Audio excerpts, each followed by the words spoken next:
Lucy, it's over to you. Off you go. All right, thank you. Let me just share my screen.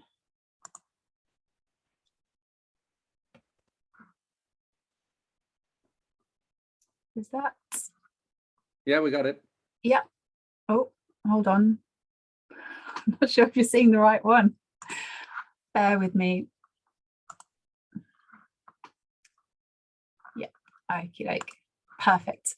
Okay, so a couple of caveats with this one. I've done a couple of run-throughs today and I may have been slightly ambitious with what I'm going to try and get you all to do. So please be kind and bear with me. Okay.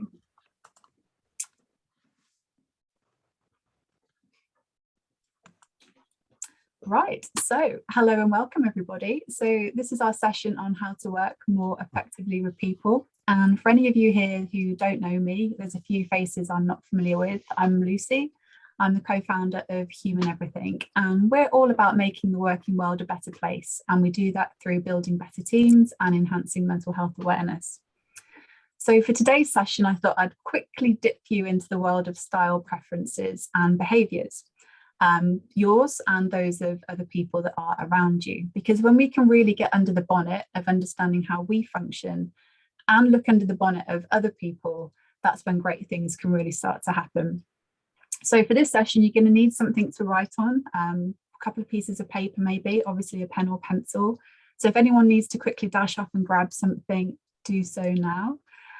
We're going to be looking at mapping our own preferences, and then we're going to map the preferences of somebody else. And when I'm talking about preferences, what I actually mean is that's where you sit most comfortably for enduring patterns of emotion, thoughts and behaviour. So in a nutshell, we're talking about personality. So I'm going to need your help with this a bit later on. I'm going to be asking for a little bit of unmuting and a little bit of input from you guys. So I'm conscious of time, so I'm going to try not to go so fast that you can't understand what I'm saying, but we'll gallop along. So if you're ready with a piece of paper, and I'd like you to draw a circle on it. And once you've done your circle, just pop a straight line through the middle. Now, I'd like you to think about how you feel when you're most comfortable in your work mode. Would you describe yourself as being fast-paced and outspoken? And words to describe that might be things like being active, assertive, dynamic, or bold. Or would you say that you're slightly more cautious and reflective, and perhaps you would be described as being more moderate-paced, calm, methodical, and thoughtful? So don't overthink it. Just wherever your gut feels that you sit on either side of that circle. And once you've decided whether you're top or the bottom, just put a little mark on the outside so you can remember whereabouts you are. So I've put a tick on mine just so you can see. So now I'd like you to go ahead and draw another line through the circle, this time vertically from the top to the bottom. Ignore what you've done with the line through the middle.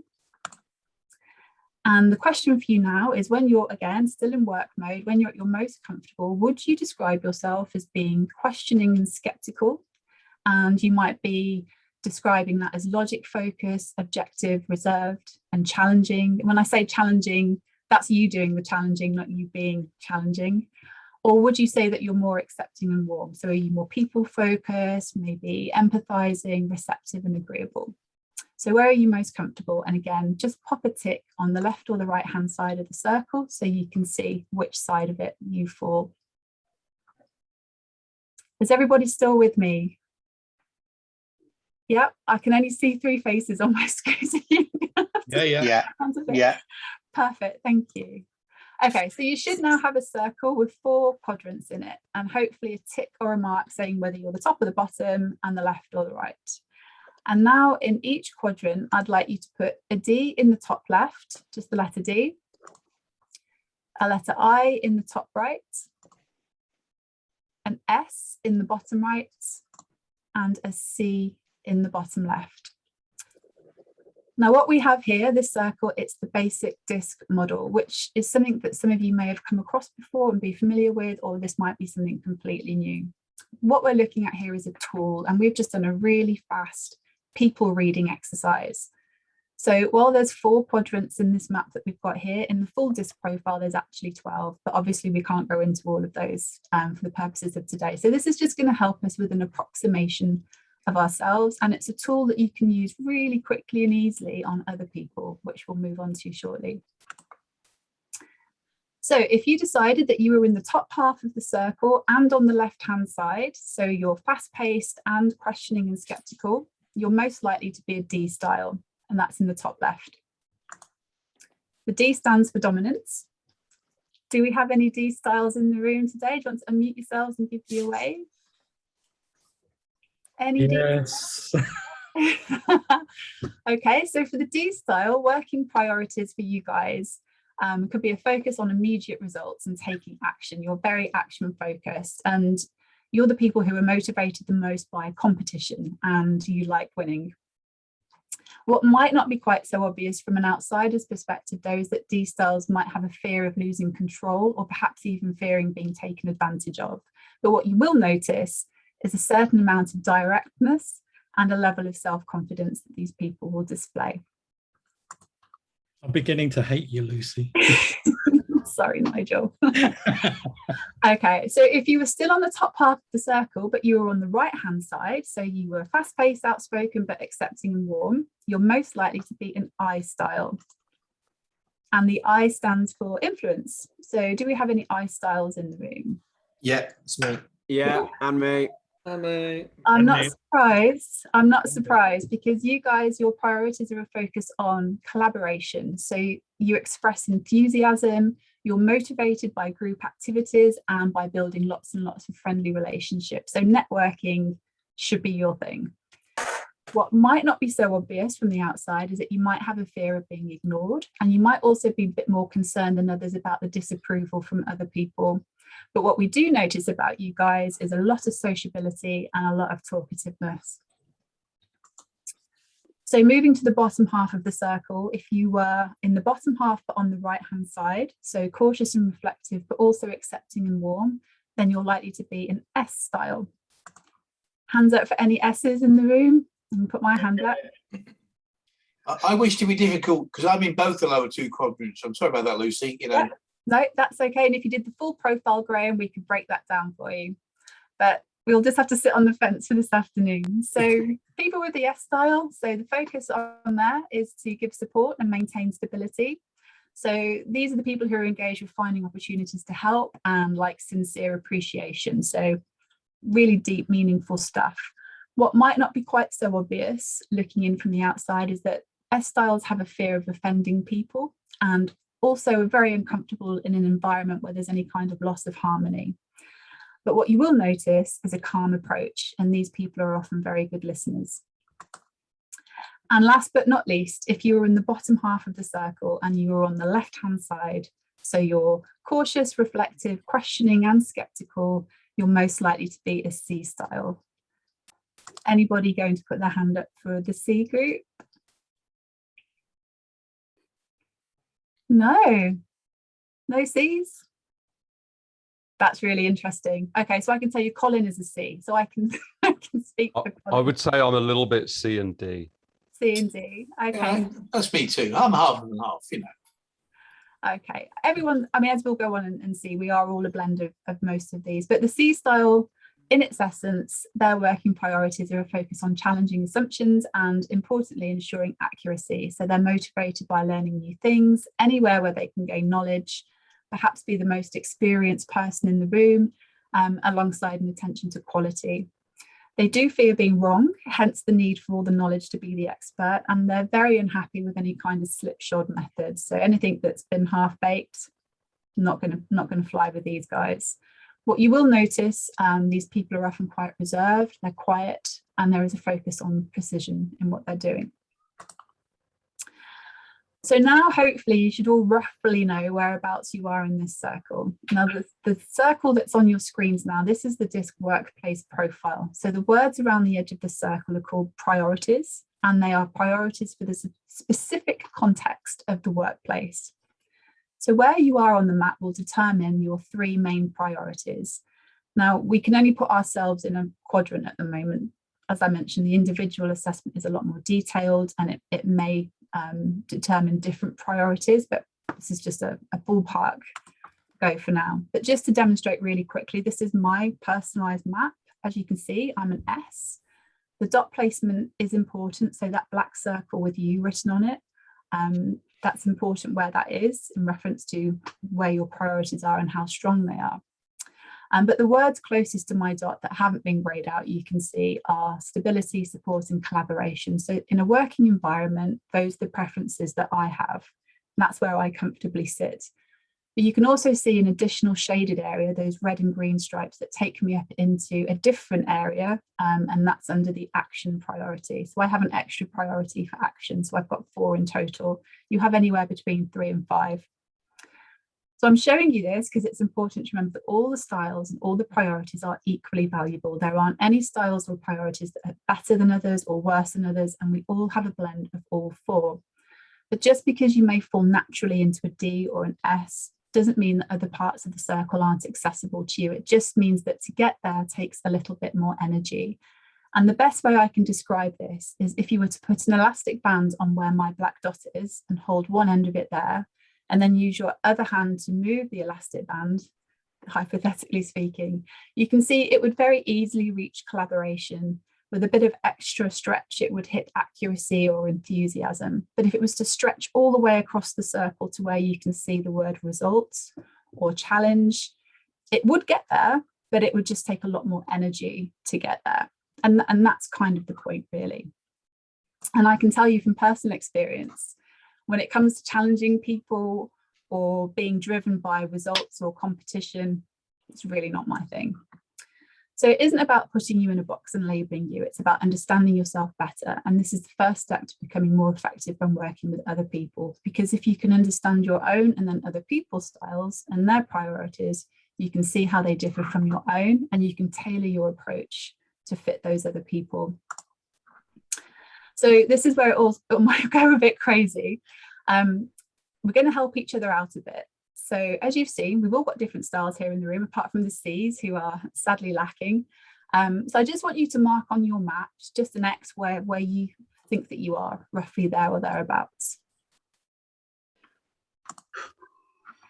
And I'd like you to very quickly think about these 2 questions and just write a couple of notes down. So the questions I have for you are, how do you think you might be misunderstood?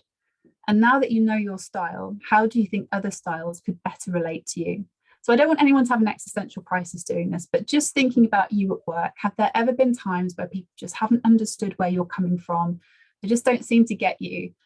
And how may another style communicate or relate better with you? So just to help with an example, I've used myself, a way that I might be misunderstood.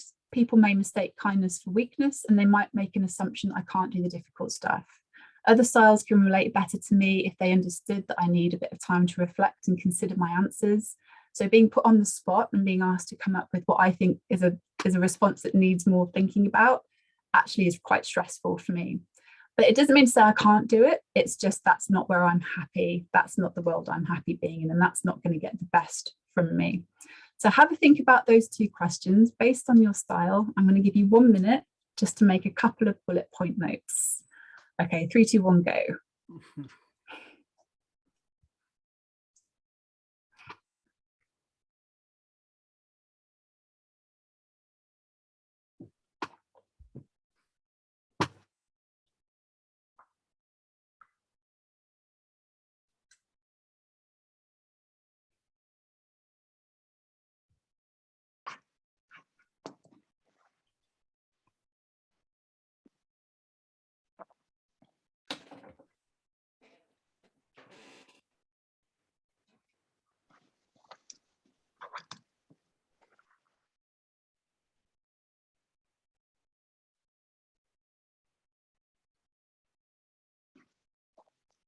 Just another 20 seconds or so.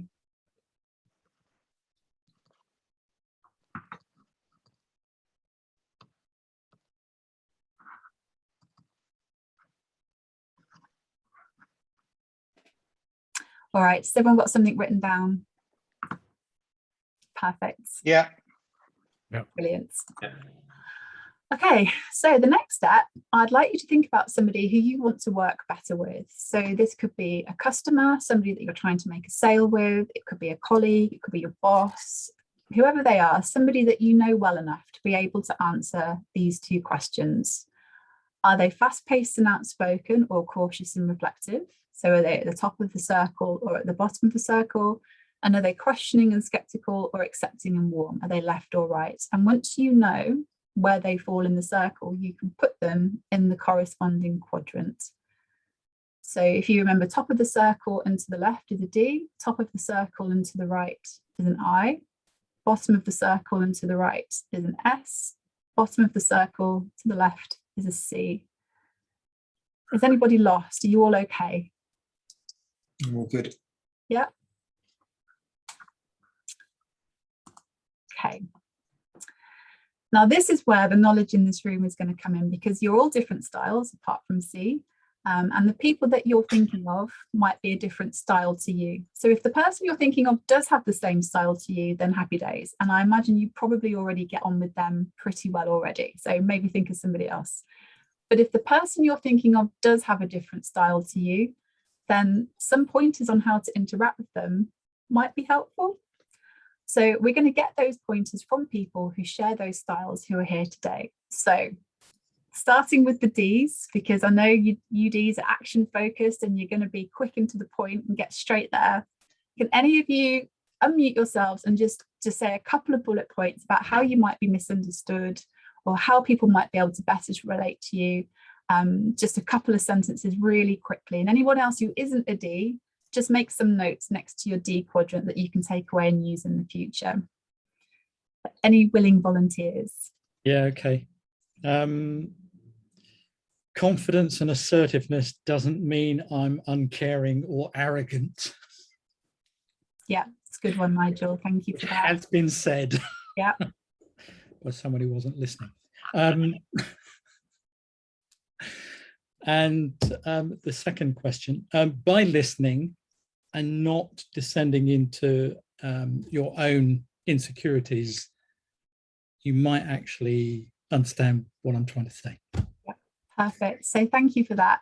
So yes, it's quite a common misunderstanding of the D style, because they are so direct and bold, and they're not afraid to say what they think without, they don't mind treading on people's toes. Sometimes the bluntness can come across as being rude or unfriendly to other styles. So if you are another style, just bear that in mind. It's probably not personal. But from the D's perspective, yeah, absolutely what Nigel just said. And, minimize the small talk, get to the point. They just want to know the facts and get on with it. Okay. So same question to the I's. Is anybody willing to share a couple of pointers on how best to interact with AI? Yeah, I can. Okay, thanks, Matt. So I've put that people can probably sometimes see me as over enthusiastic, and how they could others relate better, I guess, is by understanding that my excitement and inquisitiveness isn't me being pushy. It's just wear the heart on the sleeve. When I'm interested, it comes out, and then suddenly I'm talking about something I like, and we're often quite an emotional heart and sleeve sort of thing. So yeah, that's fantastic. Yeah, so one of the ways that I's are often misunderstood is the expressiveness that they have, because they're so enthusiastic about everything. It can be a bit overwhelming to other style types.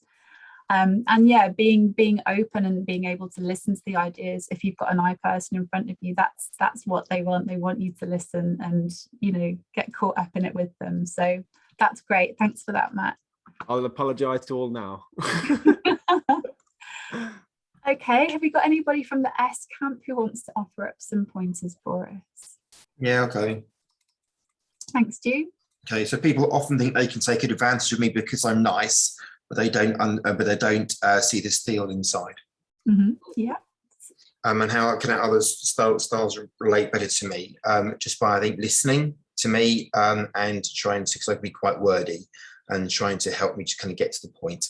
Yeah, perfect. So yeah, absolutely right, Stu. So again, one of the common misunderstandings of the S style, they can appear to be too accommodating and not have You know, they don't speak their own mind. They might not have an opinion that's obviously apparent to anybody else that's listening to them. And as Stu says, that's not necessarily the case.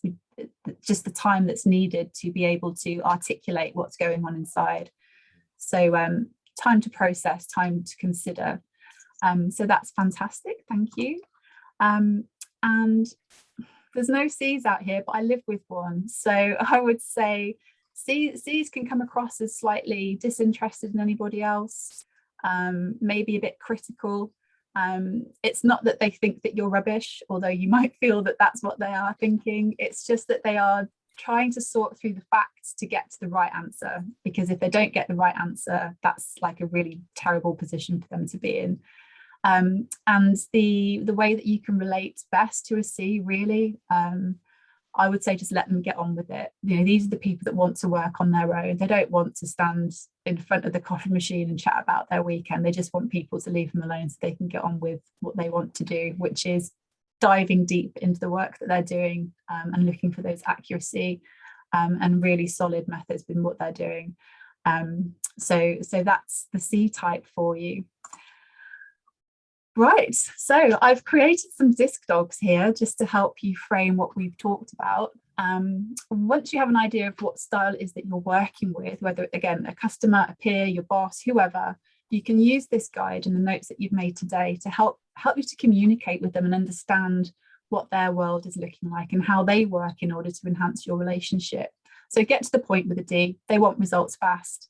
Chat to your I about your weekend and listen to their ideas. S's want to help and make the things better, so don't try and rush them too much, and don't force the C's to come out on Friday night socials because they're probably busy with a spreadsheet anyway. But having this knowledge may be what helps you engage better with some people that are, you know, in your life. So there you have it, a really quick introduction to a DISC profile and how to map people. It's really quick and easy. You just have to ask yourself those two questions: what size of the circles are they falling on? But you must remember we are a mix of all four. So this is all about understanding where your priorities lie and where those of other people's lie. And once you can do that, you can start to build relationships in insightful and powerful ways. And if anybody wants to talk to me about DISC, I'm quite geeky about this and the different tools it has to offer, then, you know, please get in touch and I'm happy to have a chat about it. And that's it. I hope you found it useful. Thank you for taking part. I was really worried that nobody was going to say anything. So that's fantastic. Thank you very much, everybody. Thanks, Lucy. So can you just free the screen, please? And I'll just push that button, stop the recording.